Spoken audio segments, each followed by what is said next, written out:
Greetings and love, everyone. I am Marsha with Gnoshery Libertas, and you are joining me for Sanctuary, episode 58, which actually occurred on March 6th, 2023. It is now the 15th, so we have been in this space between, which is also the title of the light transmission from Spirit, since that time, and we are moving through this space between up into March equinox of 2023. And so we're going to talk a little bit about the supporting energies that are coming through to help us within this space between. And ironically, or perhaps not so, as Spirit always seems to work my weave with this greater weave, we have met for a hangout on Monday evening, but we did not record the light transmission. So this will be just me by myself today, but I am bringing forth this because I do think it's important for us to understand what we are moving through and what we are anchoring right now in this space between. So the supporting energies are that of Storykeeper. So Spirit is wanting us to really recognize that our tale, our individual story is important, and that it's one of the greatest times, if not the greatest time, to be alive right now. And so the very first part of the transmission is all about recording or sharing our story. We're also encouraged to see the light in others, particularly to bring the divinity or the soul forth in those around us, including ourselves. We might need to do some mirror work if we are feeling disassociated from our own greater light. And so we're encouraged to see the light because there are many things at play right now to divide us against one another.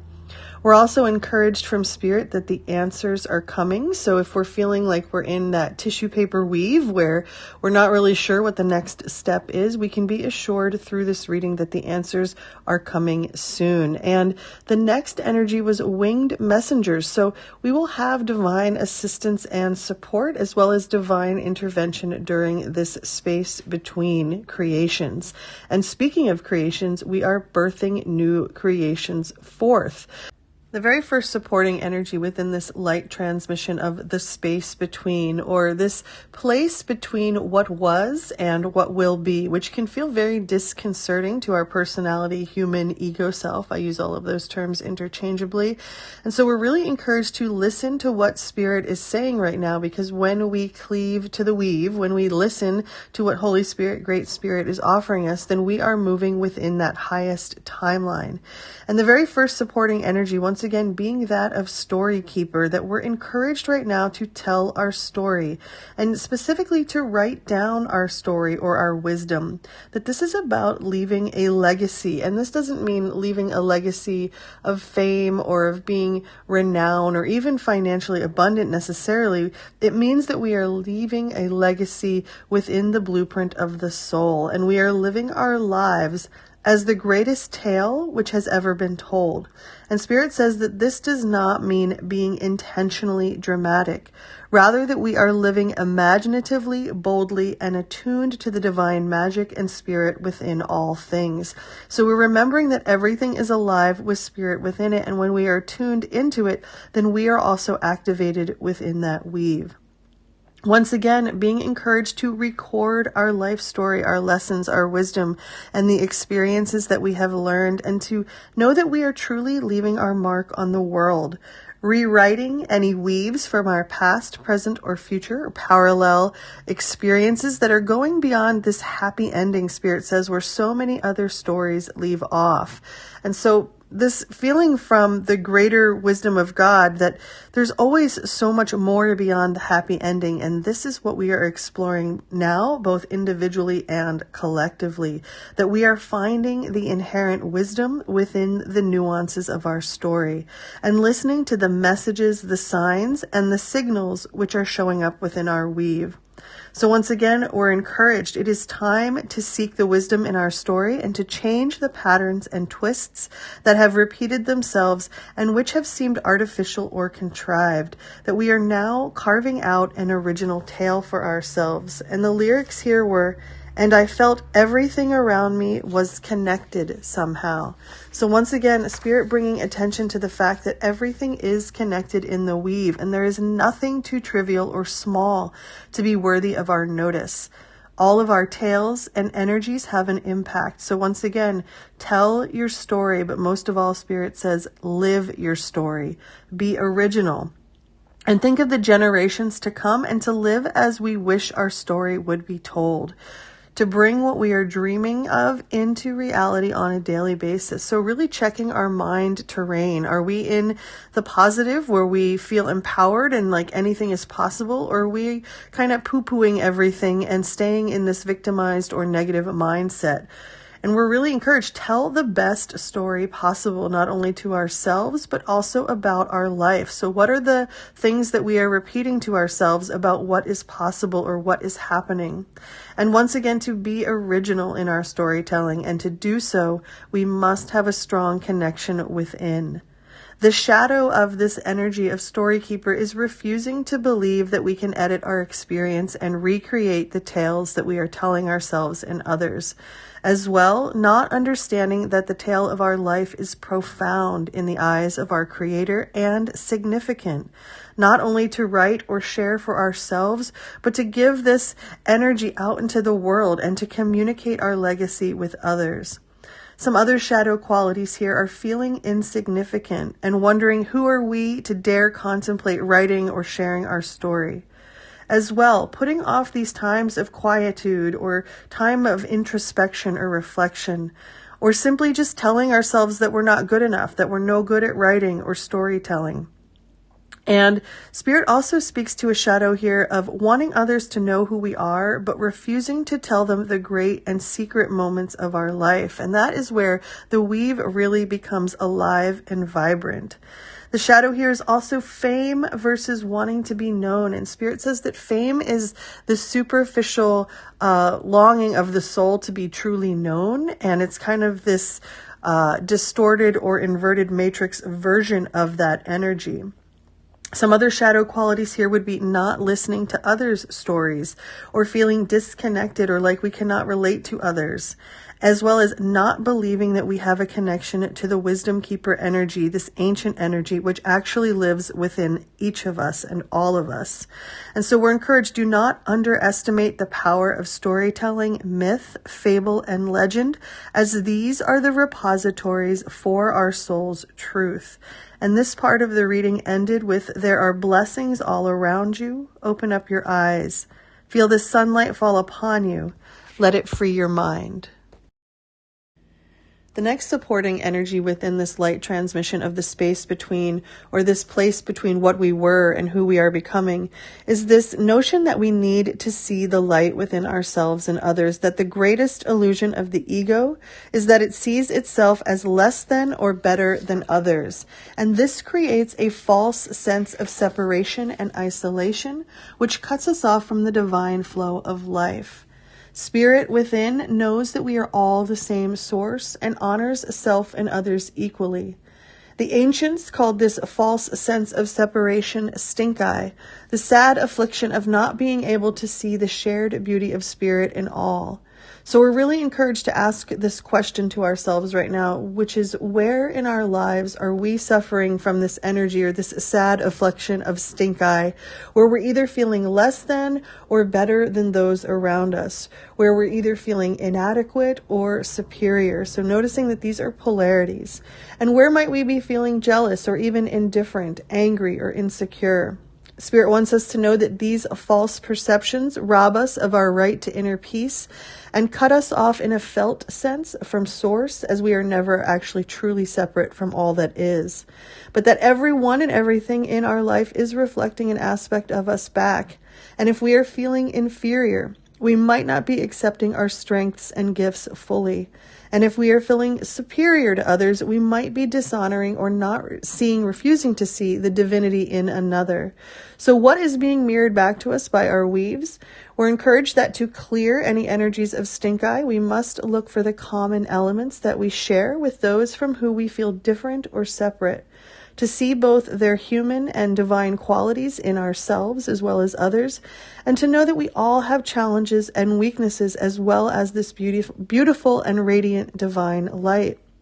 We are freeing ourselves collectively and individually from the stink eye consciousness, which is going to allow the veils to drop, allow us to have eyes to see and ears to hear, what Spirit calls eyes of beauty, to see with the eyes of spirit and soul, which dissolves the filters of the ego. The lyrics to end this part of the reading: do you see the way we've gone too far? We need now, more than ever before, to put our differences apart, stop drifting off our course. Spirit recognizes that the personality, the human, the ego self feels a bit insecure right now because it doesn't have firm footing, that we are truly in the space between. But one of the supporting energies that we can rely on right now is that the answers we need are coming. And we're encouraged that it's important to speak our truth, but to also remember that our words have consequences and do impact the listener. And we're encouraged to guard against any indiscretion. And so, once again, that the answers we need are coming soon enough, and that the issue or issues that we're facing could be one conversation away from being resolved. If we are inquiring about a romantic partnership, Spirit said flirting may be called for. And if we are in the middle of an argument, this energy reminds us of the message, least said, soonest mended. So this is a good time to talk things out, but it's also just as important to remember to make sure that we're not causing additional issues with our words. The question here is, what energy are our words grounded in, love or fear? And to remember that words have enormous power, that our word is our wand. So we're encouraged to have that important conversation, but also to stay calm and level-headed and to laugh off situations and move on where we can. So really not trying to dig into arguments or stepping into intentional drama, so to speak. And this energy also speaks to career opportunities coming up out of nowhere, kind of blooming in the spring of promise, if you will, and that they are heading our way. Now, the shadow of this energy would be too much talk or speaking away our grace or speaking over the space between due to uncomfortability or, simply just not knowing what to do next. As well, this could be being superficial, so glossing on the surface of life rather than really digging into the meat of what is happening. Letting our emotions rise within conversations or within dynamics with others. So this is a shadow of this quality as well.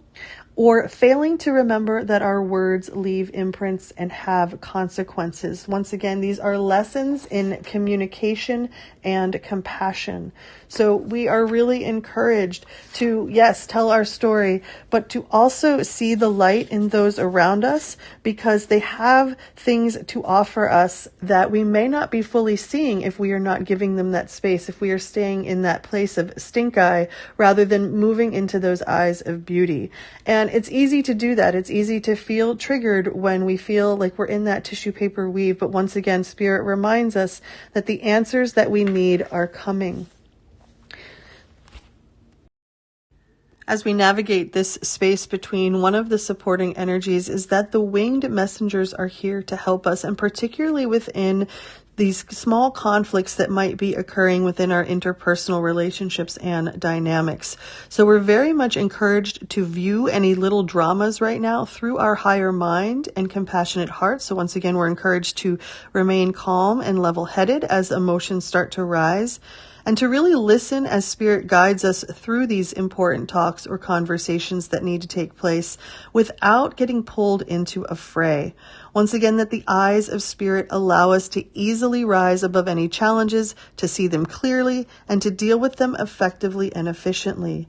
The shadow energy here would not be allowing that divine intervention or support, and instead feeding the flames of an argument or disagreement. This feeling that no one can come together, that we're not meeting in communication, fears and high emotions, drowning out the voice of Spirit, making it much more difficult to promote peace within us and around us. Specifically as well, dealing with people or financial issues, which are seeming damaging to us at the moment. So we're really being asked to be aware right now that there are shadow energies afoot. Another one being that we could start to feel taken advantage of, or being asked to give more than we have or more than we are receiving in a situation. or a situation which seems difficult, where people are very rigid or unable to hear us or listen to us right now. And here Spirit said that it's important to do what we can, but to step away from any conflicts when others are determined to have their way. That the power of Spirit is our foundation, and it's always there to support us. As well, we may have a multi-dimensional weave at play right now, where past life, parallel, and future life influences are affecting our current weaves. So once again, to remember that we have divine support in this, but because this is a free will universe, we do have to ask.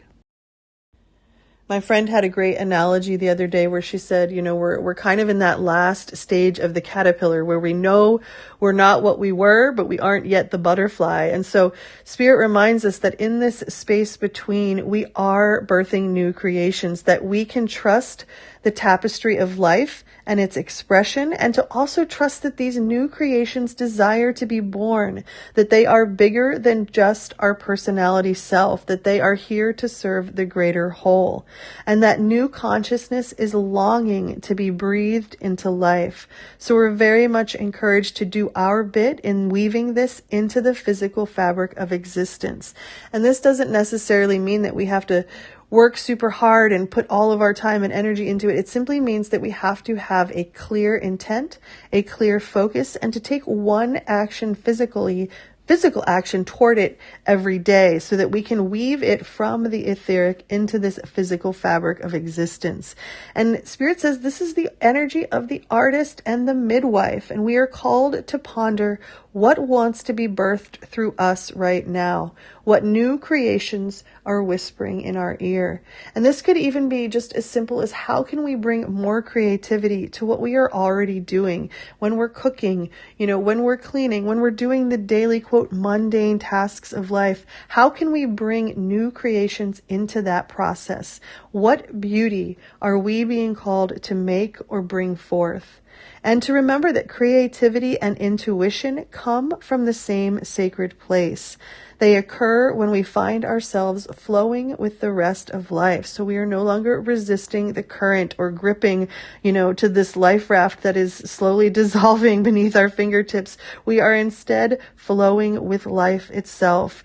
And to be human is to be creative. Think of how a child exists before they have the layers of programming. Creativity is part of our true nature. So once again, we're being called to surrender to these creative projects, or simply just bringing more creativity into what we are already doing. But once again, writing our story and sharing our story comes forward, as well as new businesses or career opportunities. Or Spirit says perhaps we are being called to weave beauty into our homes or the way that we cook. Regardless of the end result, we are being called to express ourselves through creativity. And Spirit reminded me that the very first sanctuary was about being a creator versus consumer energy. And that soon after that, we talked about the multiverse versus the metaverse, that when you are in that creator reality, you are connected to the multiverse, where genius, inspiration is available to you at your fingertips. All of the greatest scientists and musicians and artists, etc., they have all been connected to this multidimensional creator space. But we are living in this artificial reality now that wants to connect us to the metaverse, where we simply consume. So once again, we're reminded it doesn't matter what the end result looks like. It doesn't matter if anyone likes it or purchases it or ever even sees it. This is about our own true expression and expressing ourselves like a child through our creative outlets, being open to creative projects which both scare and excite us, and finding a way to weave beauty back into our everyday life. Where there is creativity, spirit and soul are present, and Spirit reminds us that the world needs these qualities more than ever before.